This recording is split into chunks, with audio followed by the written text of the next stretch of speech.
que nous ne soyons pas que des consommateurs, mais des concepteurs et des missionnaires. Si cela est, et que nous connaissions l'islam comme il le faut, les questions des technologies modernes, de l'information avec son corollaire, des messages, des messageries et bien d'autres choses, des médiocraties qui prennent le dessus sur la qualité. Il y a un de nos maîtres qui l'a dit, le règne de la quantité va venir. Préparez-y, préparez-vous-y. Le règne de la quantité. Et donc, cela dit, je crois qu'il y a des solutions. Nous allons en arriver à là. Mais dans la base, après notre nadois, d'être dans la petite chambre pour réfléchir à ça et planifier, le cheikh Fofana a fait l'expérience de la grande mosquée d'Adjamé. La mosquée Bracodi des sunnites, Rahma aujourd'hui. Mais tout ça n'a pas donné le fruit escompté. C'est cela qu'on a vu autrement et s'orienter autrement vers une autre entité. Quand je prends le résultat, qui n'est pas un résultat final, en 81, il y avait 2 mosquées à la Riviera et tout. Aujourd'hui, il y a 41 mosquées de vendredi. Grâce au cadre, l'argent n'est pas venu d'Arabie. La conception et l'enseignement n'est pas venu d'Arabie. C'était Cheikh Aïma Bakar Fofana, le Cheikh Tidjan Bar Rahmahullah et Cheikh Mohamed Lamine Kaba et nous autres qui étions autour pour faire ce travail. Et je crois que c'est vrai, il y a des difficultés dans l'encadrement des jeunes, mais ce n'est pas seulement nous, on doit voir ailleurs. J'ai été appelé dans une école méthodiste. Vous venez dire, devant près de 600 élèves, posez à ce monsieur-là toutes les questions que vous voulez. Son parcours nous intéresse pour que vous soyez comme lui. Et le Cheikh Aboubacar aimait le dire, le modèle identificatoire.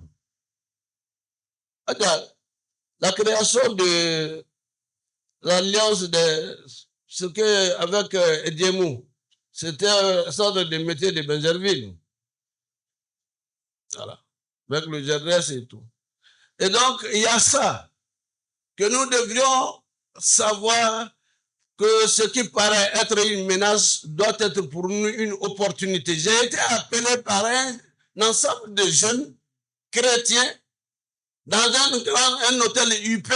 Ils sont des jeunes cadres de 20 à 25 ans qui veulent apprendre le leadership.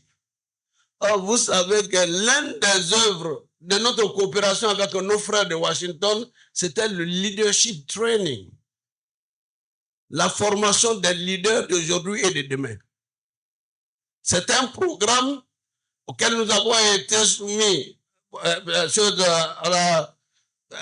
l'Institut international de la pensée islamique à Herndon, à Washington, et qui a été dupliqué ici avec l'auteur pour venir former les leaders d'aujourd'hui et de demain. Ce sont ces leaders qui sont pour la plupart ici, qui sont ailleurs, et ce qui fait aujourd'hui que l'islam de Côte d'Ivoire est cité en exemple dans la sous-région et également ailleurs dans le monde. Donc, le modèle, les 3 éléments qui ont été indiqués ont été mis en œuvre. Si nous sentons maintenant qu'il y a des faiblesses dans le système de notre management en la matière, c'est là où l'intérêt de ce colloque est encore éminemment important. Mais il y a quelque chose qui a été mis en œuvre, qui a réussi. Les produits finis sont les cadres, les hauts cadres de la Côte d'Ivoire peut être fiers et nous pouvons en fabriquer davantage par la grâce de Dieu. Merci beaucoup. Je pense que déjà nous sommes dans les solutions, Alors, tout à l'heure, je pense que pour qu'on soit bien organisé, je vais permettre à tous nos palémistes, mais je vais leur demander d'être assez concis, de donner, en plus de ce que l'imam vient de dire, d'autres solutions, et nous allons ouvrir vraiment le débat pour qu'on puisse enrichir tout ce qui a été dit. Donc, je ne vais pas aller plus loin. professeur Yaya Karamboko, en plus de ce que l'imam vient de dire, vous en tant que professeur d'université, alors, quelle autre solution vous voyez pour vraiment aider nos enfants à s'inspirer de bons modèles de réussite? Nous avons des parcours inspirants, d'une grande clarté, avec des modèles. Mais nous, quand on reçoit les enfants à l'université, on a l'impression que ce qu'ont vécu nos formateurs, le lien qui était entre eux et nous, on a du mal à établir le même lien, à établir la même inspiration, la même influence, d'avoir la même influence auprès de ceux que nous devons éduquer aujourd'hui. Et il me semble que cela est dû essentiellement au changement de contexte dont nous avons parlé plus tôt. Ce changement de contexte. Parce qu'à l'époque, certaines personnes critiquaient les maîtres, et critiquaient l'université. Il faut appeler ton professeur cher maître. Et on nous voyait prendre le cartable pour accompagner le professeur à la voiture. Vous voyez, nous autres, petits-enfants dans le travail islamique du chef Bouakari Fofana, nous, on ne s'est pas entretenu avec le maître, tellement il a formé nos maîtres. Mais par la présence, c'est des fois un petit parcours dans sa voiture de Yopougon à Yamé. Ce que tu entends, ce que tu vois, va te suivre pendant des décennies. Et comme il l'aimait, c'est sa table de dîner qui était ouverte à toute la communauté. Je ne sais pas s'il avait 8 chaises, mais que vous venez à 25, c'est qu'il y a su chacun doit dîner là. Vous pouvez venir à 40. Et ces dîners-là, nous autres, pendant 1h30 de compagnonnage, de présence auprès d'eux, ça nous apprenait, c'est la même manière. Nos étudiants qui nous accompagnent à la voiture, ou bien qui est toujours prêt à faire les photocopies du maître, il entend des choses, il voit des choses, il ne devient pas comme les autres, c'est lui qui remplace le maître. Et ça, c'est en train de disparaître. Et la notion même de réussite, j'ai beaucoup aimé l'intervention de Mme Ouedraogo. La notion de réussite, au tout début, je ne voulais pas me prononcer dessus. Mais il y a des clarifications à avoir. Sinon, on va faire des efforts qui ne vont pas tellement produire. N'oublions pas de rester ancrés dans la religion. Parce que le règne du quantitatif fait que quand nous allons à l'école, ce n'est pas forcément celui qui a eu la mention très bien qui a le plus réussi. Tout dépendra de la valeur que la personne va créer autour d'elle. On a tendance à avoir une vision trop matérialiste de la réussite. Et ça, c'est contre la réussite. La plupart des grandes personnalités de l'université ont été souvent instituteurs. Ils ont fait des grands efforts à l'éducation nationale. Mais parce qu'ils poursuivaient plus des objectifs que des titres, plus qu'un paraître. Et finalement, ces valeurs qu'ils avaient ont fini par paraître faire d'eux ces personnes célèbres. Sinon, ils n'ont jamais poursuivi le paraître et les titres. Actuellement, il y a, à côté du phénomène des réseaux sociaux, il y a une perception de la réussite qui est inspirée d'autres spiritualités, notamment la diversité qu'il y a dans le besoin d'accompagner à la motivation. Nous, en tant que communauté musulmane, j'interpelle encore une fois les imams, je nous interpelle, les parents musulmans et les imams. Nous vivons une époque difficile, où il y a beaucoup de stress, où il est encore plus difficile d'atteindre ses objectifs. Le besoin de maintenir la motivation et l'espoir est un vide très grand. Quand la communauté, la famille, l'imam ne le comble pas, nous allons le chercher auprès de quiconque est capable de nous soulager de nos peurs et de nos anxiétés.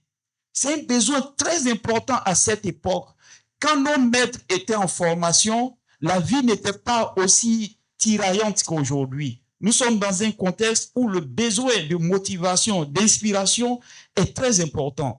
Et pendant ce temps, les valeurs islamiques de tawakkul, c'est-à-dire je cherche. Mais j'ai des capacités, mais je garde la confiance absolue en Dieu. C'est essentiel en islam et c'est pas perçu par les plus jeunes. Et puis aussi la notion de prédestination. J'ai tout fait pour avoir ces baccalauréats. Mais quand après, le premier de la classe n'a pas eu le bac et que le dernier a eu le bac, si on n'a pas bien perçu la notion de prédestination et qu'il y a un seul maître et qu'au-delà de notre savoir, il y a d'autres savoirs, on est perdu.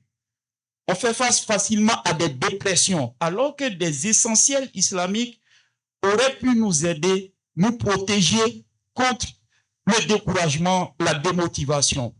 Aujourd'hui, nos jeunes écoutent beaucoup un discours de motivation qui est basé sur la spiritualité New Age.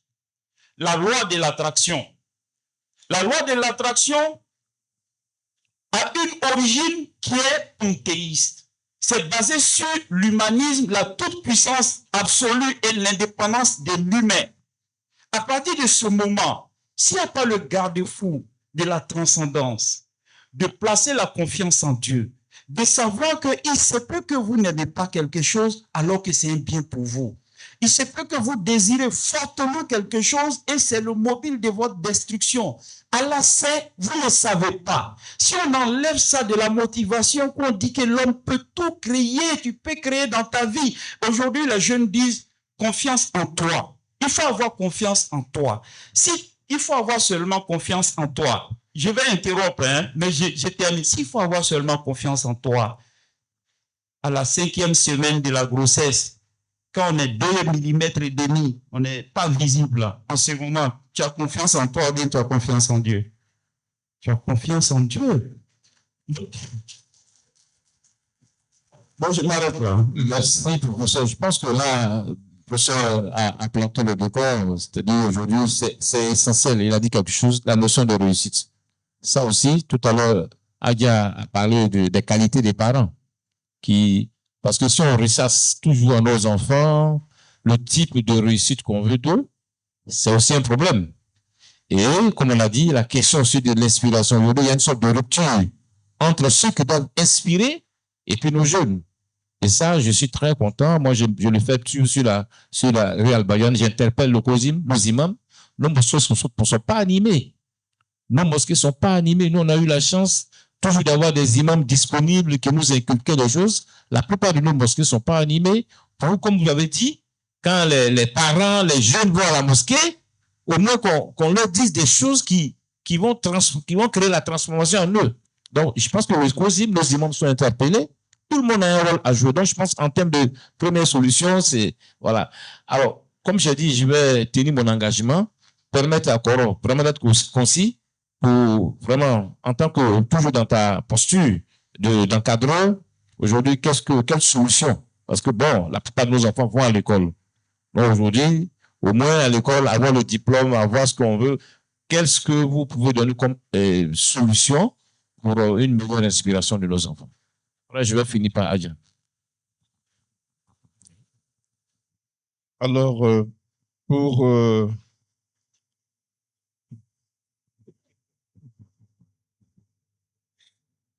la réussite de nos enfants, ma grand-sœur m'a donné 2 minutes, donc je cherche le mot pour pouvoir être le plus efficace possible.